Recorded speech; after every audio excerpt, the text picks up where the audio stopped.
بسم الله الرحمن الرحیم. مادر جان سلام.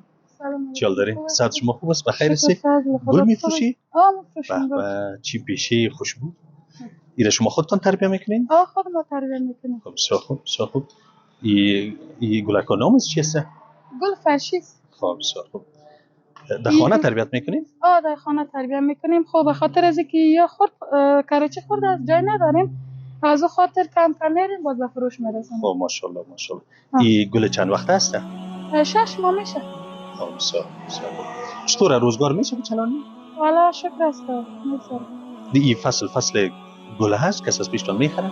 والا بعضی اوقات نه روزگار است، چکنیم مشکلات زندگی است. بعضی روزا میشه یک دانه دو دان، بعضی روزا مو هم نمیشه. خب شکر است روزگار است دیگه. الحمدلله. وقتی که روزگار سر بنده آدم هر کار میکنه. همونطور است مادرتان بازم شما مادر با همت هستین، خواهر با همت هستین. خداوند در رزق روزیتان افزود کنه. ما زنده باشید. از طرف اداره محترم بنیاد خیری امید حیات معذب شدیم. یک مبلغ پول برتان کمک میکنم. آرزو دارم که در تجارت زیبا و خوشبویتان افزود کنین. خیر ببینید. زنده باش. خداوند تان شما خوبی یک کنه. محاسبه کنین فارغ. زنده باشید. خیر ببینید. چقدر خداوند. هست؟ 1 2 3 4,000 میشه انشالله یک چند روز از مشکلاتان حل خیر بشه. ببینید. خانه تان آباد. شما هم خیر ببینید. خداوند تان خوبی کنه. زنده باشید. آمین. دوستای بسیار عزیز زیاد تشکر. سلامت خیر باشین. ببینید. وطندارای اگر عزیز کدام عزیز.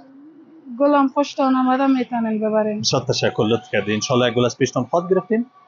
برادرای عزیز، وطندارای گل و مادرای مثل از این مادر ما قهرمان، مادرای با همت کمک کنین تا در تجارت کوچکی که آغاز کردن برکت بیایه و افزودی بیایه و بتونه یک روز یک تجار خوب و یک تربیتگاه بزرگی از گلها داشته باشن.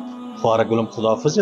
در کاروبارتان برکت باشه ان شاء الله. خیر ببینید. زنده باشید. بسیار زیاد تشکر از اینکه شما ما را کمک کردید. خداوند در پشت خانه‌تان تشکر. بسیار زیاد تشکر. تشکر خیر شما. ببینید. تشکر. خداوند تان خوبی کنه.